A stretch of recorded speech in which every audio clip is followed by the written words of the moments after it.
Hello everyone and welcome to Autodrome St-Eustache for the round 3 of the Mopar Pro Superbike National Championships, presented by ASM, Liqui-Moly, and Moto Nation. Brought to you in part by Dunlop, Drift, and Parts Canada. Just about ready for the one warm-up lap here at Autodrome St-Eustache, the third round of the Mopar CSBK Canadian National Motorcycle Road Racing Championships, our feature class event, and this is the last ever Superbike race at Autodrome St-Eustache. 22 laps of Superbike racing. This track was built back in 1962. It's been around for quite a while, obviously. Our current run started in 2011 when Brett McCormick won on the then new BMW, and then it's been mostly Jordan Zoke ever since. Yeah, he has totally dominated at this racetrack. In fact, it was back at Grand Bend when he was beaten again twice in a row. He's been beaten by Ben Young this year, and Jordan mentioned, well, we're headed to St. Eustache next time, and that's my favorite track, or one of his favorite tracks, I should say. Well, Jordan certainly has an incredible record here. He hasn't won his last 4 races, which is a long losing streak for him, but he's been very fast all weekend. He and Ben Young have been close, but Jordan had the edge in qualifying for a gigantic 1/10 of a second. Trevor Daley on the Suzuki was a 1/10 further back. So that's Kawasaki, BMW, Suzuki, and also Trepanier was very close on his BMW. He's 4th, so leading on row 2.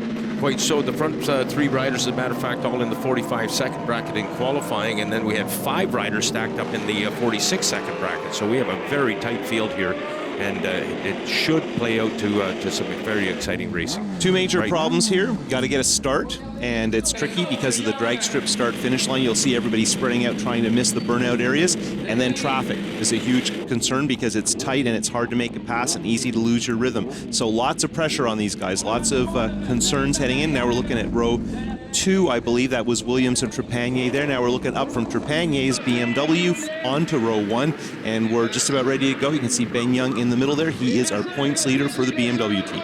Wind in the background would indicate the riders will be into a crosswind. Now we look to the starting lights. Those lights are slowly coming on. They're on fully now. When the lights go off, the clutches will be released and the field will launch, and they have done just that. Oh, a big wheelie by Trevor Daley. That's going to cost him dearly. Zoke to the race lead as they head into turn number 1. And Daley's slight miscue there really opened up a gap. Thomas Kazaz also had a big wheelie, but he was right there in 4th. And there's Young climbing all over the back of Jordan Zoke's leading BMW right off the start. Young is not patient. No, man, he doesn't need to be either. He's got to stay with Zoke right from the get-go and remain keep on that challenge that he's had ever since the race down at Shannonville Motorsport Park. He's been atop the leaderboard through virtually every session until we hit here at Autodrome St-Eustache. Great on board with the drift. It's what it's like to be glued to the tail of the most successful racer in the history of Canadian Superbike racing, and these boys are going at it hard right off the start. Young looking for a pass as we head onto the front straight for the first time.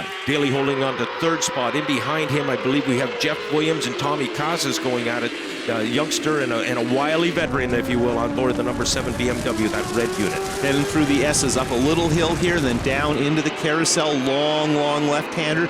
Crucial because you launch onto the only real straight in the whole track, and you can see there's about a bike length between 1st and 2nd, and these are our theoretic title contenders. Very close. Look, a little tank slapper there for our BMW. Quite so. And Zoke on his drive off the carousel, they're right up on the white line. On board with Ben Young again. He has a look to the inside. Not quite enough room to get the job done. There is Jordan Zoke quietly closes the door on him.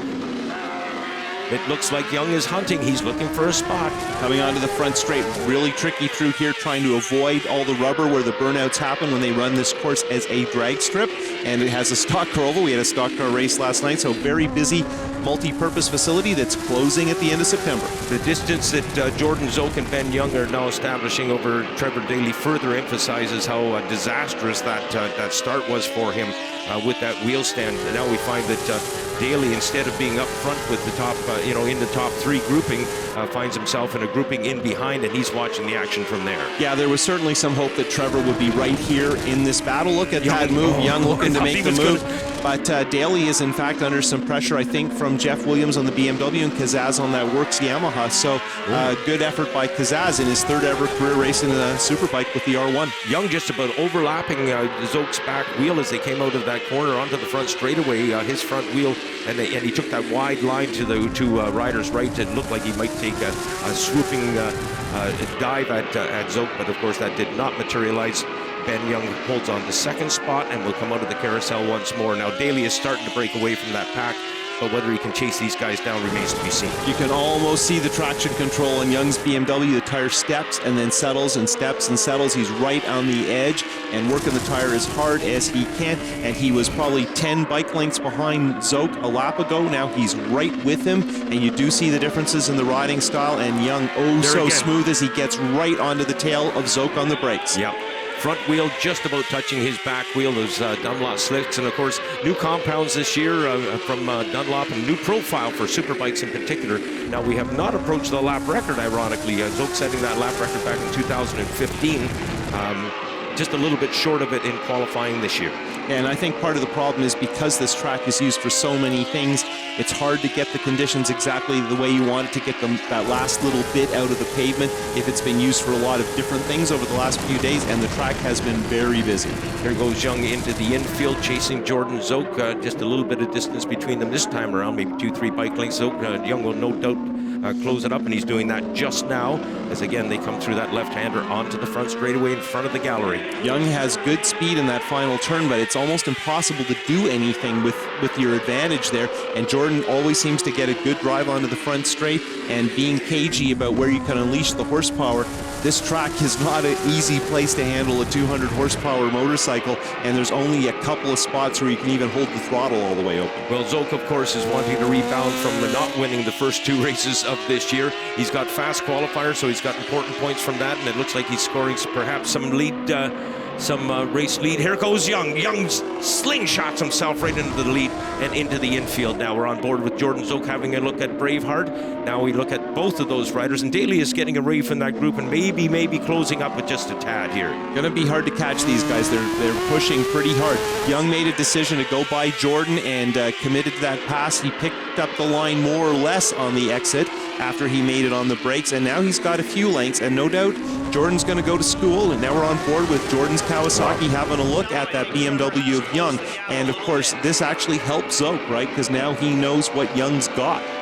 Young becoming a very, very popular rider, and as he made that pass, you could hear the cheer come from the assembled. And we have a very, very good crowd here today. As a matter of fact, our Liqui Moly Pro Sport Bike race was a little bit late getting started because there was a big lineup, and we wanted to make sure we had all the fans into this facility before we fired it up.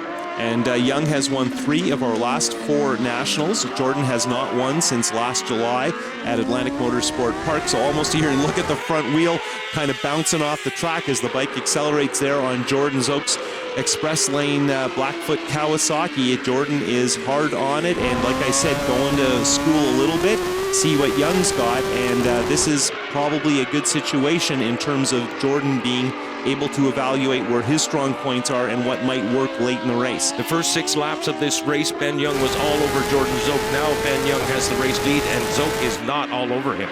And Young is cheating a little bit on the back straights, or Grand Prix style. Those guys always go to the middle on the long straightaways. Jordan staying on the more traditional line, and that straight isn't very long, but this track doesn't have a lot of straight. Most of it is curved in some manner. Of course, coming here onto the oval, it takes a long time before you can get up to the middle part, the fat part of the tire that allows you to put the power down more easily. Daly is not closing that distance at all. Daly on board the Suzuki GSXR 1000, put on the track by Fast Company and sponsored by Parts Canada. But again, I reflect back to that start, Colin. Yeah, I guess it would be safe to say that as careful as they are with the tuning of that Suzuki, it's so far been a wheelie-prone motorcycle.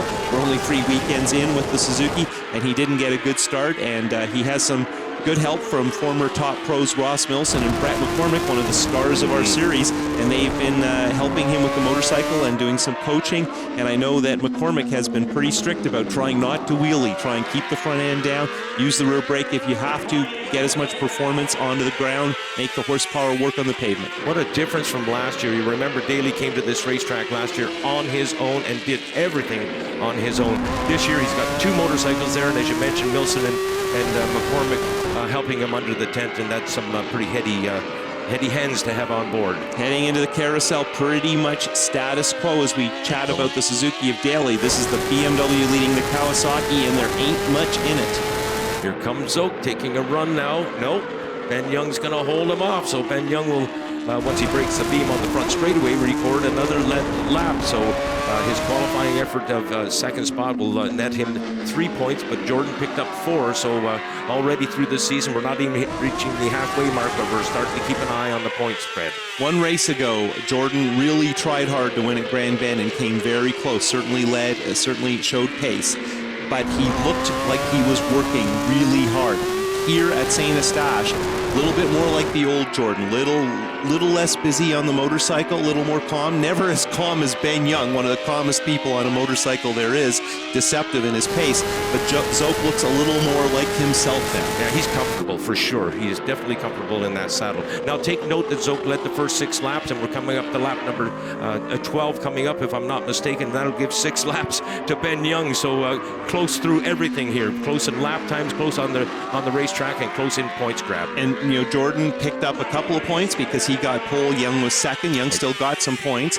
Laps led are going to be important. Jordan is trying to claw his way back into the championship conversation. Third at our opener at Shannonville after a lot of trouble. Very close second at Grand Bend. So where's the progression heading, Frank? I'll try and figure that out for you. Here we are down into the bowl. I have some paper. We have into the bowl with Ben Young leading Jordan Zoke, and Zoke is glued right to him. We can't help but think that Jordan's got something up his sleeve. I really thought Jordan was going there. Yeah, we've seen that lately where somebody just decides this is the time. Mm-hmm. We saw it with Jordan at Grand Bend and made a pretty bold pass that almost worked, and we had yet another cliffhanger on the last, the carousel 2 corners from the end of Grand Bend where everything happens. In sports bike, it happens in the S's, but Superbike's in the carousel. This has become a 2-horse race very rapidly here, as obviously Ben Young on board the Barry Trim and Mold and Van Dolen's Home Improvements and Scottville sponsored BMW S1000RR. And there's a mouthful for you.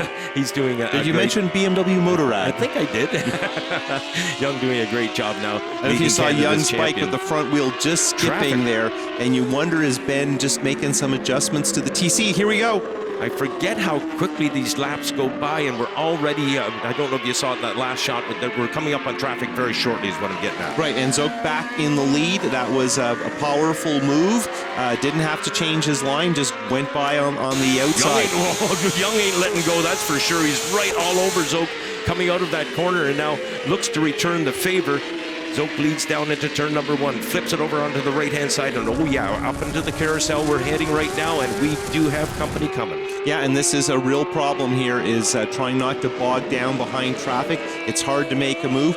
Marshals here are strong, good blue flagging, so good warning that they're going to be lapped, and hopefully it doesn't disturb and can easily disturb the battle at the front. I believe that rider is JF O'Ban, who got a nice move by Zoke. He's put a bike between them now. That was a very important pass. And Ben Young actually got him at the next apex, so he lost a little. There you can see the blue flag warning them that the leaders are coming, and that actually didn't upset the apple cart too much.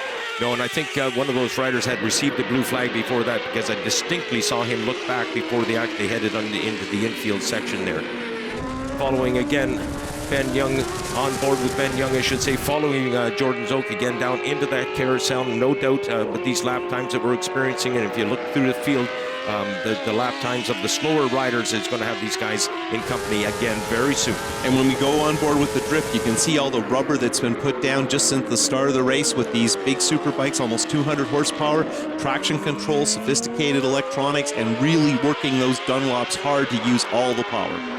Super soft compound for the both the Pro Sport Bike and the Super Bikes this year. And Ben Young is on the move once more.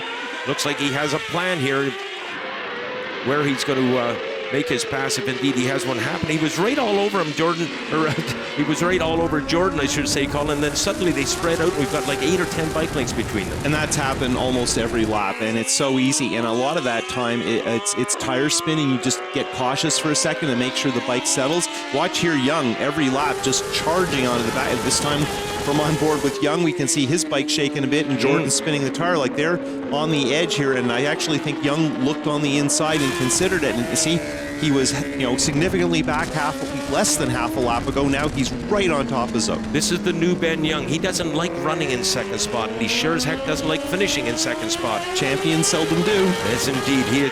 But it's a new guy, He's been so the gentleman, I guess you could say, over the past few years, but we see a new aggressiveness this year from Ben Young and a new attitude, a new championship state of mind. Well, we've always said it's not that we want Jordan to slow down. We want the others to speed up, and right? That's what's happening. And we want this to be a showcase. We want it to be about lap times and performance. And these two guys are really showing what the Canadian Superbike Championship can be like. It really hasn't been like this since the era of Zoke and McCormick. And it's a gall darn shame, is what I would add again to that Daly could not be mixed up with them in this race. I'm sure that if he got off the line, he could keep pass with them. Good point. Yeah, his pace was close. Yeah. So, and Trepanier is back there. I think he's up to 4th now, hunting Daly, but he got bogged down. Yeah, traffic can get to be a bit of a bother around this racetrack. We're working lap 18. We only got 4 laps to go, and these guys are still going at it. This 2-horse race, but great entertainment on board. Riding again on the BMW with Ben Young, and he's chasing Jordan Zoke on the Blackfoot cycle, Mopar Express Lane sponsored Kawasaki ZX-10R, and yeah, there's more traffic coming up. We could just see a couple of riders heading into the infield portion here now. And again, our marshals here do a splendid job of blue flagging. Those riders will know they've got company coming. Onto that dog leg on the inside. Nice what a pass. move. Beautiful pass by Young. Man, he found the spot there. What a sweet spot. Stuffed it right in there and cleanly got past. No contact. Beautifully done. And that isn't typical. And look at Young, a little wide, spinning the tire, making that BMW dance. And Ben Young is all out to try and win this race. What were we just talking about? 3 laps to go. The new Ben Young is what we're watching right now. We're looking back from his BMW at the Kawasaki of Jordan Zoke. Now here's a nice panning shot as they speed their way through that carousel once more. Heading up the hill, TC kicking in, making that tire work. Look at the posture of Jordan Zoke. I do not think this is done yet. Good news item is that the traffic that we've seen ahead so far are spread out. They're coming at them one at a time, in other words. So passing should not be that difficult, hopefully. Yeah, and they can see them up ahead. And, of course, when the riders leading see those blue flags, that gives them some confidence that there won't be too many surprises. And there you can see Young trying to tighten it up to get set up to pass the next rider. Well, the key thing is the riders are instructed, if you're given the blue flag, do not change your line, remain on your line. And so, don't do anything silly, in other words. Don't try to move over. Let the leaders, they'll find their way by, and Ben Young has just done that. And that was a good move, but Zoke's a little fortunate because the other rider made a little space, so it hasn't killed the battle. Definitely not. Looking back at Jordan Zoke once more. Ben Young leads him down the back straightaway now, banking over to the left. High-speed left-hander coming into the infield there, flops it over to the right-hand side, and then a very tight left-hand turn that'll bring them out onto the front straightaway, and again, they will have an opportunity to move up. One of the big strengths of Ben Young is he squares it up and really does well on the brakes. He has that GP riding style, and that's what he's doing now. He's braking as late as he can to give Jordan nothing. Jordan's looking for a place to get his fingernail in to climb this wall, and Ben is offering nothing in the way of opportunities right now. 2 laps to go, and Braveheart has the lead of this Mopar Canadian Superbike National Championship race, round number 3, and they are coming up on a rider again as they head in, but again, the traffic spread out. Young goes to the left, and Jordan goes to the right into the infield. They come. Oh my goodness gracious, that was close. Jordan Zoke has retaken the race lead. Yeah, what a move. Wow. And that was using traffic as a pick, and Yeah. it is amazing how often a top rider can do that, and Jordan has that experience. Young did not want that to happen. He's going to have to work his yin-yang off now to get back into the lead. We only have 1 more lap to go, and Ben Young has been shunted back into second spot, and I mentioned it earlier in this broadcast, he doesn't like it. Jordan sliding that Kawasaki, making that Dunlop scream into the carousel, dropping down, using the camber to get the launch onto the back straight. Young's as close as he can be. He's got to go. He's got to go this time coming into the infield. He's been very, very strong in that left-hander in the entrance to the infield section there. He's taking a dive at him. No, there's too much distance here, Colin. Yeah, I don't know if he can do it. Zoke is doing what Ben was doing. He's going deep on the brakes. Again, we do have traffic coming up front, but I don't think it's going to factor into this. An individual rider here, Zoke getting good drive, coming onto the front straightaway. Flag is out, and it's a done deal. Zoke looks back to see a very disappointed Ben Young. And what a race that was. Wow. And really up in the air till the end. They battled from the lights turning off to the very, very end, and remarkable pace, and worth saying Zoke got the most laps led, so he picked up that bonus too. point. So he's chipping away at Young's points. So this is interesting. Jordan, Very good point. Jordan apparently is going to let our starter Chris Chappelle ride the bike. I'm not clear on what's He's going done on. the Valentino Rossi. He kissed the front of that Kawasaki. Now over to the fence. JF Sear did this about 20 years ago at the same track. He is ecstatic. No, I think he's Zoke trying to likes get the some win. ice cream. There's a beer concession there.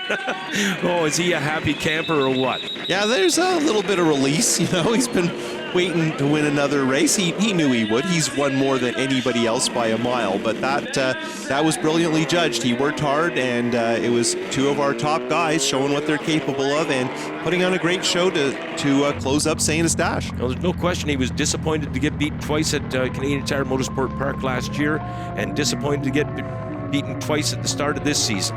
Michael Leon was up into the top 5, finished 6th from Nickerson. Jeff Williams doing well on his BMW from Aubin, and Bernhard doing very well on that Yamaha R1. Looking at our top 5, Zoke, Young, Daly is 3rd. Trepanier chases him to 4th. Kazaz from 4th to 5th, battling Leon. Let's head to the podium with Frank, our announcer. Let's have a chat with our third place finisher, Trevor Daly. Well done, young man. Let's talk about that start first of all. That might have put paid to any chance of you winning. Yeah, you know, this the launch control and this Yoshimura electronics we're using on the Suzuki GSX-R has been awesome so far this year, and I knew I had a chance that if I could get ahead of the guys into turn 1, that could maybe control the race, especially with the wind up the back straightaway there. And just got a little bit too excited there and jumped it, but or got that big wheelie there. But I got refocused again, and by lap 2, and just kind of tried running a consistent pace. I knew these guys were going to be fast all race, so and I knew the lap traffic was going to come into play just like it did the last round. So, like I said, I just try to be consistent, bring it home, get on the box again, get some good points, get back up there in the championship for Suzuki, and have fun while doing it. Ben, that was one of the most exciting Superbike races we've seen in quite some time. I thought you might come away with a bit of green on you. Yeah, it was good. We had a lot of fun out there, both of us. It's a shame we didn't get the win in the last race here at St-Eustache, but we sure did try. And the BMW worked so well around here, as shown in previous years with Jordan. So we were hoping to add another one on the list there, but it was so close with Jordan. We both had a lot of fun there, and it was a great show, hopefully for all you guys, and hopefully everybody really enjoyed it. Thank you, all the French fans, the Quebec fans out here. It's great to come out here to Quebec. They always put on such a great show for us in the pits, and everybody out here. It's always a hot one, so it's good for everybody out here. So I'm glad we can have a great race for the last time here at St-Eustache, and I'm looking forward to what's new on the calendar next year to keep everybody in Quebec happy, and it's a good solid racing, and keep the youngsters coming through the ranks here in Quebec. We'll be watching for that. If you'll excuse me 1 second, I have a chat with Jordan. Fancy meeting you here again. What a race, I got out front off the start, and then Ben got by, and then the wind on the back straightaway was so bad, none of us could get to full throttle some of the laps. That we were just talking about that up here, because it would just blow you sideways, and it was really, really tough. And when you're drafting with someone, it even makes it tougher. And I got a good run, 2 laps to go, and the blue flag came out for a lapper, and he was moving over to the right. But I was there. I never went that far right going off the back straightaway, so I was a little nervous in there, but I managed to get by and hold on for the win. And it's nice. This is it. We're almost halfway through the season, and we're on the road back to the top, and we're going to fight this championship to the end. Well said. Ladies and gentlemen, your podium from Mopar CSBK National Championship Race Round 3. Trevor Daly in 3rd spot on the Suzuki. Ben Young in 2nd spot on the BMW. And Jordan Zoke on top of the box once more on the Kawasaki. Looking at our point standings, and Ben Young is still solid in 1st, but little less than half a race ahead of the marching forward Jordan Zoke. Trevor Daly up to 3rd. Kazaz continues to show well in his rookie Superbike season in 4th from Trepanier, whose season is also improving. Meanwhile, Nickerson, another move forward. Jeff Williams, Michael Leon. 9th is Mounier, who's doing very well and looks like a good shot at Rookie Pro. And 10th overall, Kenny Reedman, who only competed at our opener. That wraps up the final race at St-Eustache. It has now become a part of Canadian Superbike history. Our next broadcast, of course, will come from the doubleheader at Atlantic Motorsport Park at Shubenacadie, Nova Scotia, We'll talk to you then. This broadcast has been brought to you by ASM, Liqui-Moly, and Moto Nation. Brought to you in part by Dunlop, Drift, and Parts Canada.